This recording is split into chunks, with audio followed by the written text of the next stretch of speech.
to the Holy Hardwood podcast with Pat and Tony. Your New Orleans Pelicans drop fifth game in a row at home against the Dallas Mavericks, 136 to 134. Your Pelicans starters, Brandon Ingram had 20 points, 5 rebounds, 5 assists on 9 of 17 from the field. Zion Williamson had 18 points, 4 assists, 2 rebounds on 7 of 11. Jonas Valanciunas, 15 points, 10 rebounds. Jordan Hawkins, 10 points, 2 assists, 2 rebounds. Dyson Daniels chipping in 17 points, 9 rebounds, 4 assists. Matt Ryan with 14 points off the bench, and Robinson Earl with 11. Pat, just another kind of abysmal third quarter. Uh, Again, it just kind of seems to be the trend here on out, and just not being able to come out of halftime and showing some fight and showing effort here. I don't think it's a trend anymore. I think that's just the reality. I think um, you know, they're just a damaged team right now. They have a lot of flaws that they can't overcome, and they're not playing the right way. I mean, really, we could spend an hour and a half sitting here talking about, oh, well, this guy didn't play good, this guy didn't play good, for this reason or that reason. But I mean, that really doesn't. That's not really an effective conversation. Nobody outside of Dyson Daniels played, you know, well at all. Everybody struggled.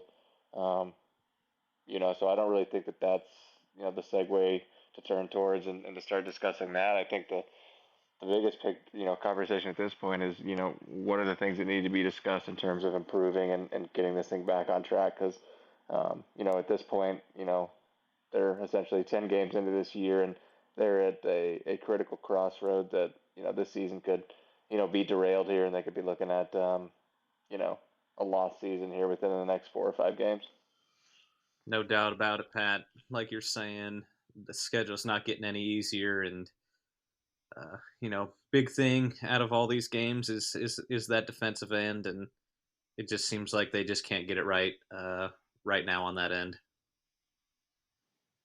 Yeah, and I mean, you start that with, the schedule doesn't get any easier. It doesn't matter. The schedule is irrelevant at this point. There's no game that should be on the schedule right now that they should be feeling like the favorites or they should be looking down towards like they're the superior team. They're not playing that way. They're not putting that product on the floor. There's nothing to suggest that they should be in a situation where they feel confident heading into a game that they are a far superior team because that's just not the case, right? I mean, all of these issues have really nothing to do with the teams that they're playing. It's completely and 100% internal and on them.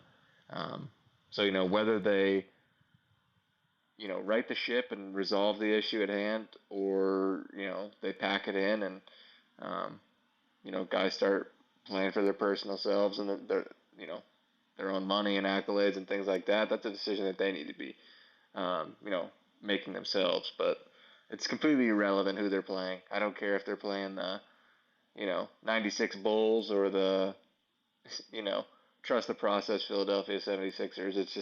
It's irrelevant. Yeah, makes good points, Pat, and it's one of these things that it's hard to see when you feel like you can see what the issue is, and you're kind of just stuck in a crossroads because there's nothing really that's going to be changing unless there are big changes on the horizon.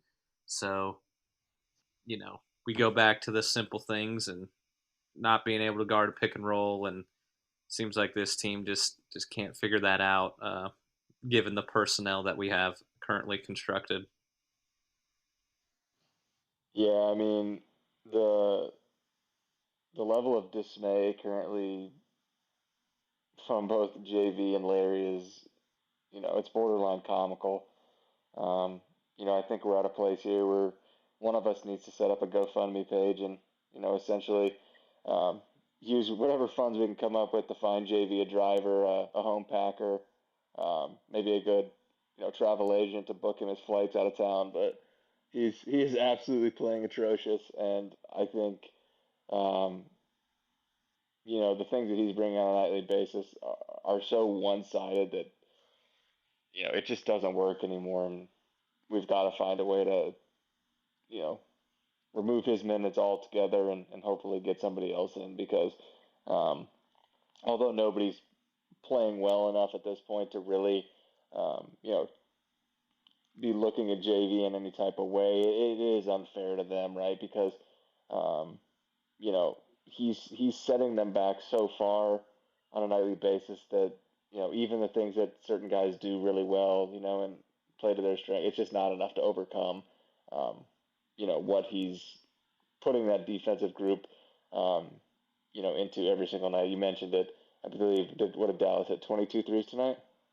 It was 20 to 22 or 23, and it's kind of been like that for Yeah, every team. I mean, yeah, and you probably had your 5 to 7 that were just tough 3-point makes by both Kyrie and Luka, that they created by themselves, off the dribble. But 85% of those threes are all solely based on the fact that they just can't guard anybody in a pick and roll, and they have to help over so much that it's just I mean these aren't even you know, closely contested three. I mean, these are wide open, nobody on a certain quadrant of the floor. They're so painfully open, it's not even funny.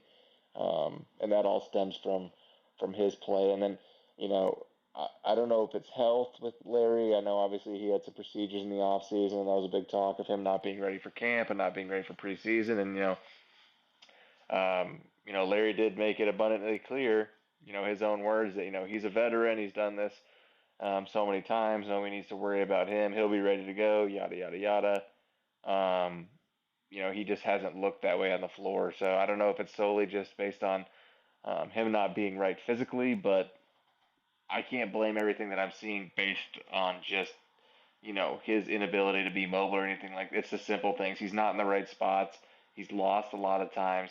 He's actually causing a lot of problems defensively in rotations, and will completely miss an assignment. And then you see him turn around and start looking at other guys when it really was not their responsibility whatsoever. Um, he hasn't been able to catch a ball in 2 or 3 weeks. Um, and my personal opinion, if that's what he's producing, and he's not doing the things that is supposed to make him a valuable piece to this roster, then I don't want to see him spending the 15 to 18 minutes that he does play a game doing that and then floating out to the 3-point line and deciding to shoot threes because I don't really understand what the reason, if it's just the new offense, but that's just not his role. And for him to be doing that is honestly just it's taking away shots from other guys that should be hopefully getting some looks from the perimeter. Yeah, it's definitely frustrating to game in and game out kind of see this, and you know, just talking third quarters. Do you just chop that up as the defense is the defense and it just catches up with them, or is it a lack of not doing things at halftime and adjusting, or just coming out flat? What do you see? I mean, if I had to, you know, put one specific, nail in the issue and say, hey, this is what it is, I think it's a combination of these two things. It's the defense is so handicapped by the inability of the group that's out there, and like we've said, the point of attack and JV's inability to keep anybody in front of him, coupled with the fact that about 10, we're 10 games in, and I think it's safe to say that I feel like Willie has been, if not outcoached in every single game, he has been outcoached in a large majority of these games, and it's not even close. Um, I think early on, and I do think some of it, is well placed that the players were playing very well in third quarters, and they were, had a lot to do with these, poor quarters and poor spurts. But I haven't seen anything from Willie um, really to show me that he's experienced much growth in the offseason or he's brought in a different mindset or mentality into how he wants to do things. It just seems very elementary, right? The stuff that I'm watching, the offensive sets, the schemes, the decisions that we're making in terms of rotations. It just none of it really is making a lot of sense to me. I mean, even a guy like Kyra Lewis, right? I mean, I don't think Kyra's played great this year, but then suddenly the last 3 games he's gone essentially completely out of the rotation um, for not any specific reason that I've seen. he is a former lottery pick. He is a guy that can help you push pace if that's something that they're hammering home so much about. That was a head scratcher to me. Tonight, Najee's coming back off of missing, at this point, almost a month of action. He probably doesn't have very many full 5-on-5 live scrimmage reps playing, and he's the first guy off the bench. And to his credit, he played well, but I mean, just not a not a decision that I think makes a lot of sense if at this point you're solely dependent on Najee being your first guy off the bench, and if that's going to be so critical that you have to get him in that situation, then obviously they have a lot bigger problems at hand. But I think I have been disappointed in Willie's performance so far. I think he hasn't really done a very good job of. Although yes, he is handicapped with dealing with some injuries, and a lot of his tenure has been that way. But at the same time, you've got to at least try something different. Where everything looks the same every single night, depending on who we're playing or who's on the floor. It doesn't change. So I'm going to chalk it up to those two things, and I think that that's something that probably needs a little bit more attention up until this point. Definitely no doubt. Good points there, Pat. And kind of just a segue off of the negative. I think we should put some light on Dyson Daniels, who I think, in my perspective, has played really well the last two games, and in this game, performed pretty well. Given the circumstances, I thought he defended well. He made some shots, and so I mean, you can't ask much more from Dyson. Dyson's been really good the last two games, and even expanding that out, I'd say probably the last 4 or 5 in totality.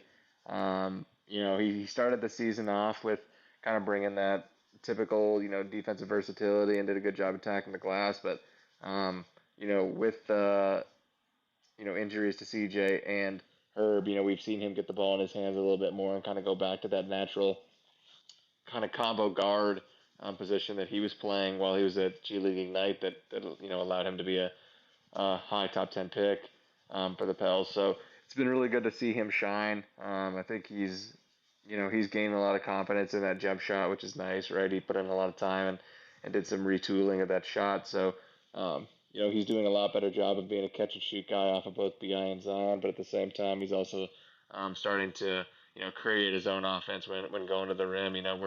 We're getting close to almost calling that 10-foot floater runner kind of like a signature shot for him now. It seems like if he gets a good look at it, it's got a high chance of going in. I agree with that. And is there anything else you kind of saw from this game, or do you know like how we have in some previous games just chalk it up? You just kind of got to throw this one away. Same team coming in on Tuesday, and got to try to make some adjustments here.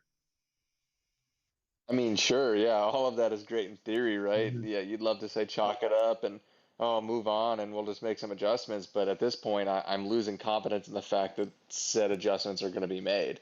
It doesn't appear that there's any sense of urgency to make any adjustments, even if they're the wrong adjustments. I don't even care if we make adjustments and we come out completely flat and we fall on our face, but at least we've made an attempt to do something different because um, the definition of insanity, right? It's just, doing the same thing over and over again without, expecting any change to occur. And that's what we're experiencing.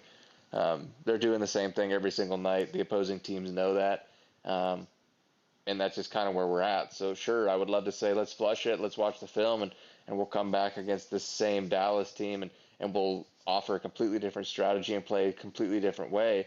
But I have no confidence that's going to be the case. I would imagine we're going to chalk it up. We're going to say, oh, well, we need to play harder and we don't need to turn the ball over. Um, and I would imagine we're going to come out and get punched in the mouth again. And I wouldn't be surprised if Luka and Kyrie go for 60 plus again.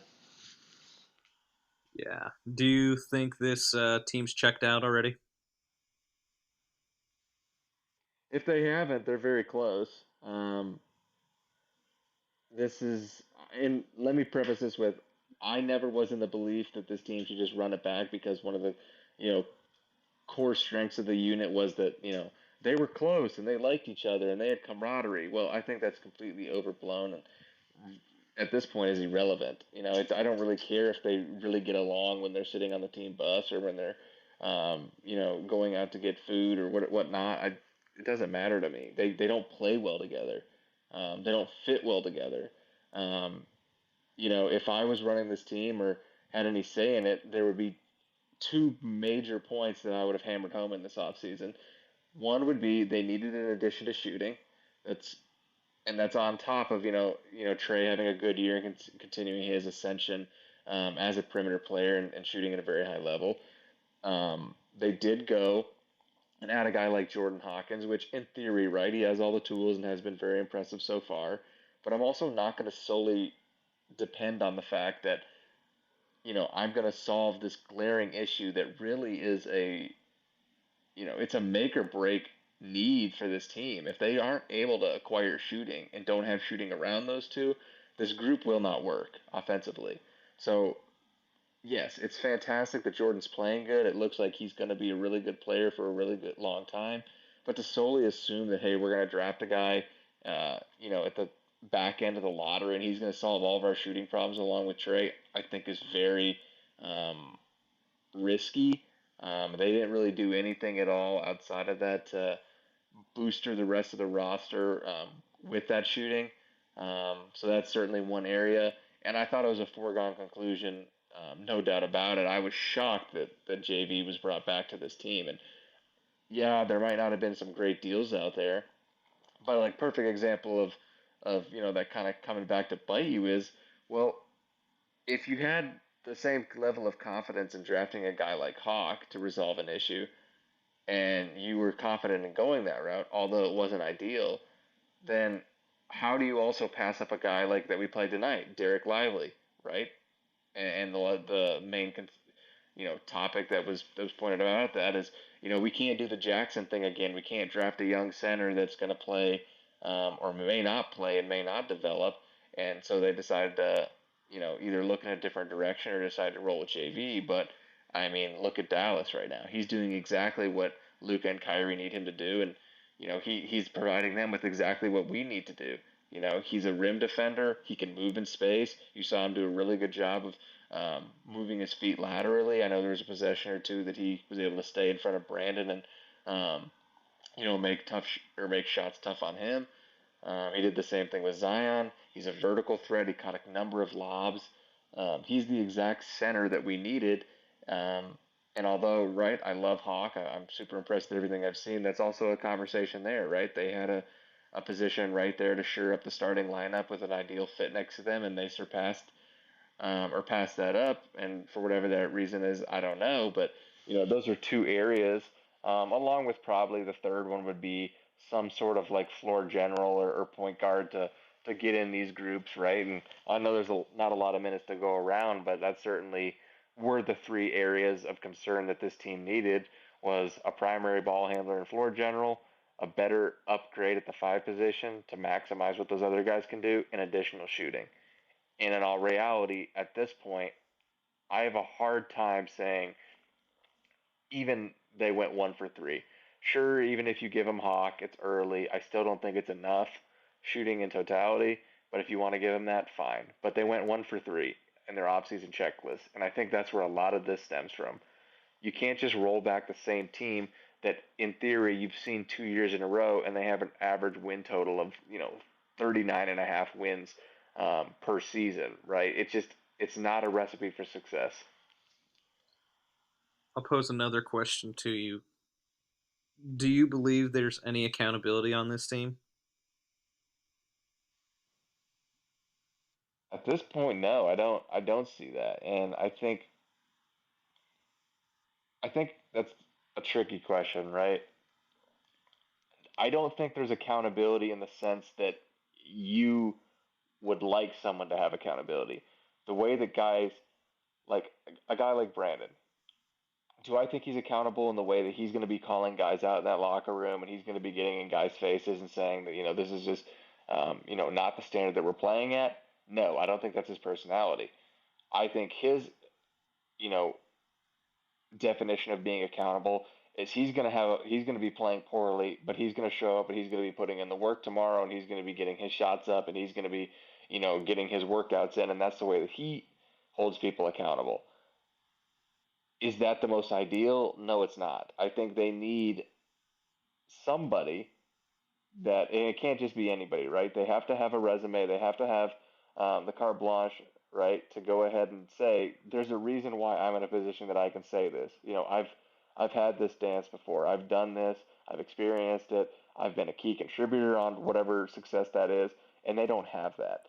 I think the other thing that you're experiencing, right, is you're almost, to me, when I look at Zion and the way that he's carrying himself and the way that he's kind of behaving and acting on the floor, is that he's almost like in some type of weird time trance, and so is everybody else too, right? It's like he's been in the league for 5 years. You've given him a max contract. You've given him all this money. You've called him a cornerstone of the franchise, and so you put these responsibilities on him that anybody in that situation should be.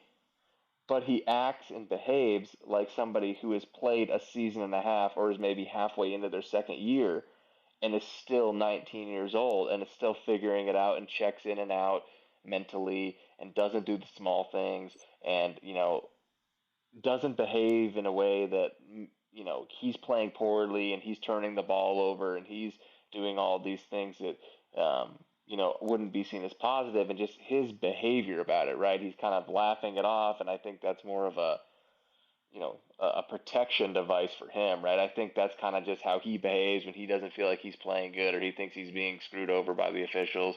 Is he just kind of does the laugh it off and like, it's real funny, yeah, yeah, yeah.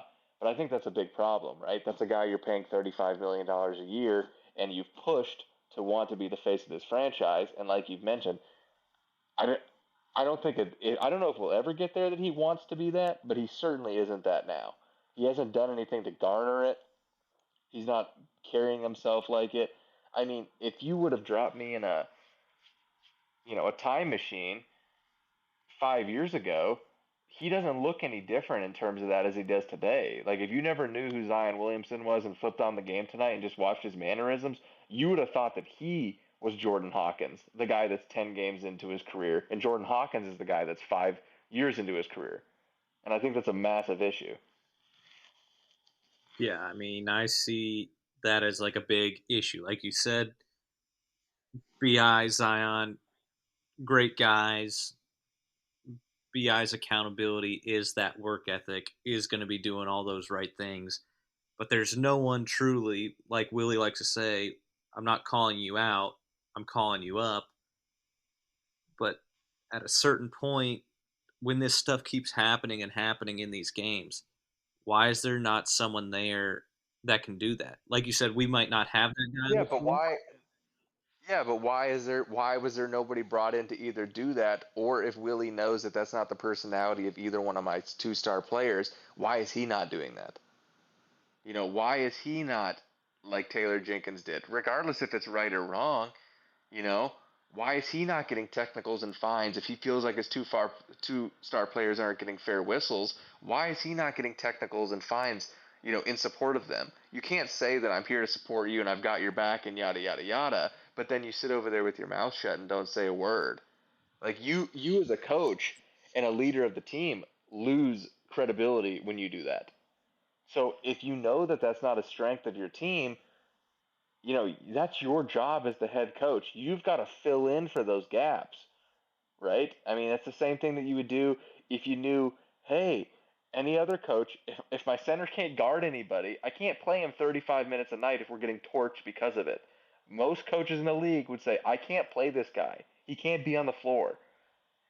I look at how they're playing right now, and I think back to the last 2 or 3 years, if this is allowed to be on the floor the way that they're playing right now and what those two guys are producing, then why was Jackson Hayes never allowed to play? What he was doing on a night to night basis could not be worse than what these two guys are delivering night in, night out. Yeah, I mean, very good point there. I mean, at the end of the day, it can't be much worse. I, It can't be worse. There is no way that it could be worse. You are almost coming in, I would imagine, at a net -20 from that position. You're almost starting like you're playing down 20 because you know at some point regardless if they hit him early or they hit him late, there's going to be a barrage of about 6 to 8 3 pointers in about an 8 minute stretch that you can't overcome because you can't defend it. You can't get out there. Like that's why it's like a running joke. It's like a team will start cold and it's like you know it's coming. Well, the only reason you know it's coming is because they get a steady diet of that shot all night. That's the only reason you know it's coming. It shouldn't be a foregone conclusion that a team's going to hit, you know, like I said, 6 to 8 threes in a short span against you. We're the only team in the league that thinks that way or assume that that's coming. But that's because we give up those shots every single possession. Every other team doesn't give up enough wide open threes for that team to, hit those shots. That's our problem. That stems from both JV and Larry. Yeah, it's like we said, we can continue to talk about it and talk about it, but unless there's change, this is going to be what it looks like. And my perspective on it is the team is fully gonna be lost here within the next few games if this is how it goes. And if that's what happens, that's what happens, right? But then you have to be the grown up in the room and you've got to make a decision moving forward. What is the best path, right? You can't just play this, oh, well, it didn't work, and you're going to look back and you're going to say, it was injuries, right? Trey came in, we were missing him, CJ had injuries, Jose is our energizer guy. Well, again, that shouldn't, I'm not saying they need to win every one of these games. I wouldn't have cared if they lost, you know, a close battle to the Mavericks or lost to the Rocket. It's the way that they're losing. It's the way that they're playing. That's a problem. It speaks more to it. Then you could truly say, "Oh, well, they're playing solid, but they're missing, this piece of the puzzle right here and whatnot." But that's not the case.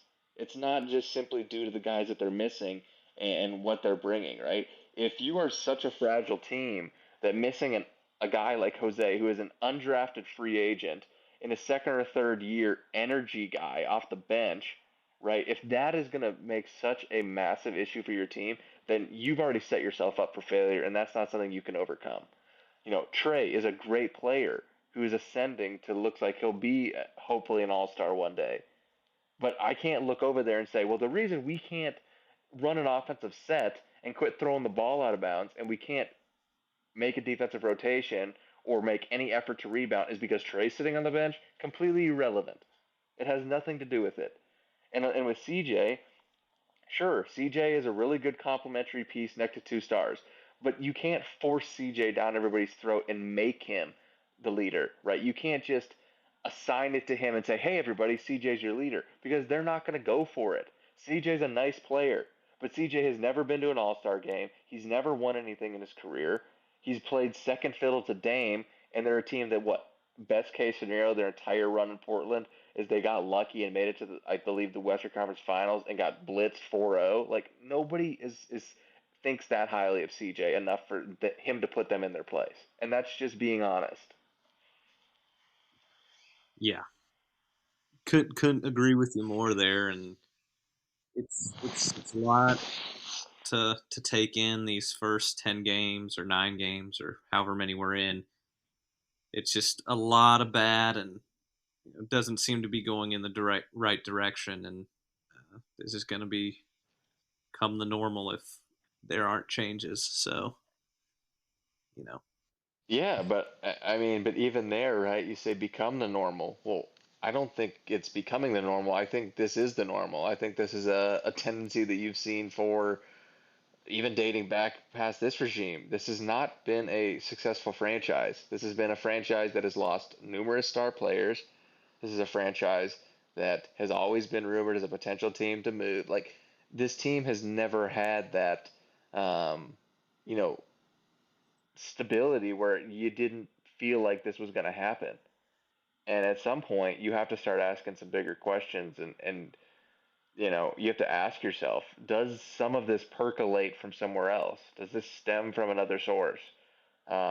Obviously, we're not privy to that information to know that, but I mean, it's like eventually you watch the same episode over and over again and you know what's happening. It's like, you know where this is going. You know how it wraps up. You know the main causes of what they'll say, the reason why it did end the way it did, and it's just like I don't know. It just makes you wonder. Is there anything you can do to really resolve it completely and get this thing, um, headed in the direction that it needs to? Because like in theory, sure, you're dealing with a lot of negative things right now, but like there's a lot of teams in this league that would happily accept the problem that New Orleans feels like they have in terms of like roster and players. Like they've got a lot of quality players. Um, Zion and Brandon, when they're playing well, appear to be very high level players with different skill sets. Like nobody's feeling sorry for New Orleans. It's just there's something happening where they're just not able to get the most out of these guys, and they're not putting themselves in a position to succeed. And I think a lot of that at a certain level, and you know me, I'm going to put as much responsibility on the players as anybody. It's their job to get it done on the floor, but I also have to be realistic and assume that, you know, the margin of error is so thin in this league because everybody is so talented and there are so many good players that like if you're not getting adequate support above you in terms of coaching and preparation and front office and the way that they make, really small moves around the margins to increase and improve the team in every possible way they can, it's very hard to succeed. And that margin of error gets thinner and thinner. And I think that that's where they're at is where, you know, ultimately, I think David has failed this group. I think Willie is dangerously teetering on, like you said, if not losing the team. I think there's a potential that that could be soon happening very, very shortly. And that'll be another name you'll put down where fair or unfair, Willie would have failed this group. And I don't know what roster or what group of guys you could say, hey, your front office and general manager failed you as well as your coaching staff. Good luck, right? Not many groups of guys are going to succeed in that scenario. Yeah, I mean, I saw a lot of dejected faces there on the bench, and that's never a good sign when you're 9 games into the season. So, that's kind of Yeah, what and then we got that did, from that point of view. yeah, You can already see it from JV, and you can see Bi's kind of frustrated and kind of over it. And and that doesn't look like I've seen frustration when they're not playing well and they think it's them. Like it doesn't look like that to me. It looks like it's frustration with above them. I think they're frustrated with the coaching staff. That's what it looks like to me. I feel like they are feeling like they're coming into these games and they're being outcoached, and the teams that they're playing against are being put in much better situations than they are. And maybe I'm totally misreading it, but that's what it feels like to me because obviously all of these guys at some point, right? They're all NBA players. They're all going to be a little bit irrational, right? They're always going to have the confidence of like, oh well, we can fix this, and we're better than like that. You have to have that level of irrational confidence to be that good of a player. Like that's just part of it. And I don't see that. Like I don't see that they're like we're fine. Like we know it's on us. Like it feels like there's something that they see as there's this um, a movable object in the way, and I feel like they think it's the coaching staff. do you believe it's an elephant in the room per se? That some of them feel that elephant in the room, like we've been discussing, and then that falls to like what you're saying, the coaching staff or on the coaching staff. Well, what elephant are you referring to? Do you feel these other players are feeling the Larry and JV dilemma? I'm sure. How could you not? I mean, obviously, I don't think any of them are going to throw him under the bus, but there's no way you could be on the floor or being on the bench and not seeing that happen over and over and over and over again. Like it happens possession after possession after possession. It's like they can love the guy as much as they possibly can as a teammate and think he's a great dude, but whenever he's causing them to get their ass busted every single possession because of how bad he is defensively, like you're gonna start losing confidence in it. And I think they are. I don't think I think like I said, I feel like they feel every night that they tip it up, as talented as these guys are in this league, they feel like they're handcuffed. That they're already playing with one hand behind their back, because they're having to work around that and deal with that roadblock that other teams are not. I mean, we don't get anywhere near the level of open shots that other teams do.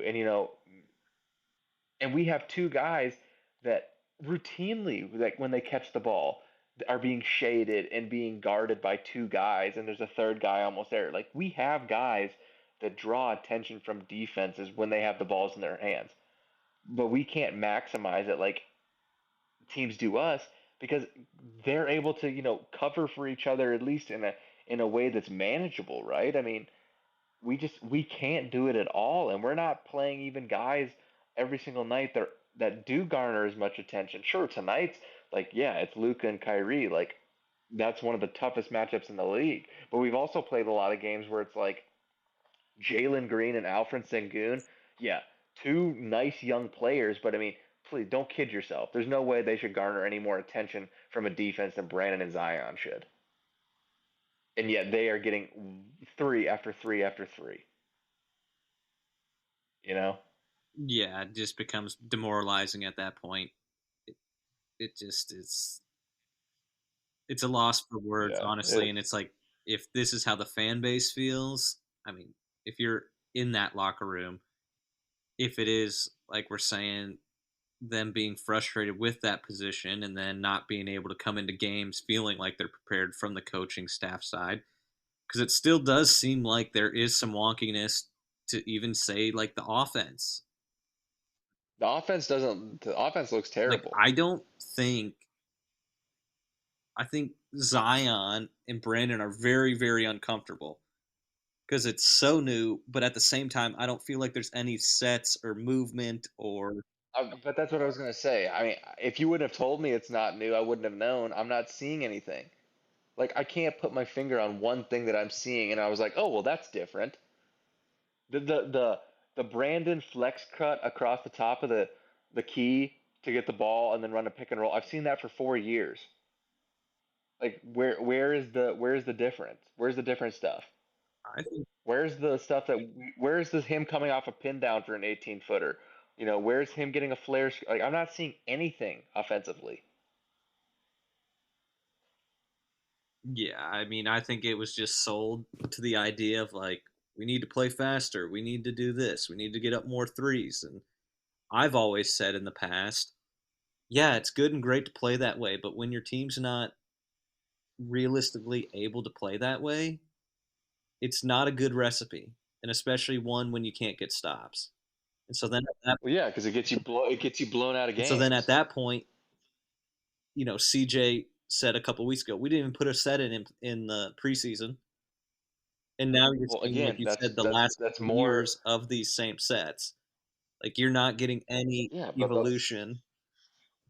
that's more the reason why I feel like some of this needs to be said. I mean, I understand they want to just give it at its truest form and just let them learn how to play together. Like that's a great idea in theory, but like we're not operating in theory. These you can't say, hey, this other team that we're playing against this night is just as talented as us, and they have continuity offensively, and they have all these different options to go to depending on how we're guarding them. And then you look at us, and our answer is, let's play hard defensively and let's get out and run and find our teammates. Let's share the ball. Well, I mean, come on.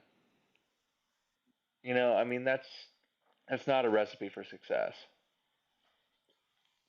It's very evident with the results that have happened so far this season. So Yeah, I mean, I would say up until this point, everything that was supposed to be sold as the new batch of goods has been an utter failure. I haven't seen anything that would make me feel like, oh, it's a work in progress, but I see the horizon. I see the big picture. I see what we're trying to get to. Like, I'm not seeing that. I'm not seeing any groundwork. Like, there's no ground floor being built. It seems like it's literally just pick up basketball essentially, and the only like it's honestly comical. Like we should be losing these games by 50 or 60. Like the fact that they're even 20-point games is that like Brandon and Zion for big portions of the game are making otherworldly shots and just playing tough offense, and it's just simply based on their skill. And then every now and then you have open perimeter shot that they're able to get another guy, and that's really how they're playing. Outside of that, we're doing absolutely nothing offensively as a unit. And trust me, the answer is not simply space out the floor 1-4 flat with Zion and let him pound and find shooters. That is not the answer. So for anybody who's going to say that that's the answer, because I've heard that a lot, it's not, and it's not sustainable. Yeah, Pat, I think you've kind of hit the nail on the coffin here in this episode and brought really great perspective. This is all I kind of really have for tonight, unless you want to keep talking about whatever moving forward. But it kind of is just that repeated cycle. Yeah, and that's just the nature of the beast. Currently, this is the cards that have been dealt. So we're gonna do what we can to break it down and do it simplest form. But um, we're not. I'm not even gonna close it out with saying on to Dallas again. Hopefully, like I know what we're gonna get. I know what it is. There's always a small chance that um, we get hot for a half and Brandon and Zion are playing at that level that we are able to steal one. But already going into the game, we don't deserve to win this game. We're not doing the things from a preparation standpoint and putting ourselves in a situation to win. And we're also not willing to make tough decisions um, in lieu of hurting guys' feelings and doing the right thing. You know, we're not doing any of that stuff. So at this point, I don't see a reason to say, hey, let's hope we make these adjustments and we can steal a win. I don't foresee that happening, and I think before too long we're going to probably start having some more difficult discussions and really taking a look back at maybe some of the shortcomings and decisions along the way that got us to this point. No doubt about it, Pat. Again, Pelicans drop their fifth in a row, 136 to 124.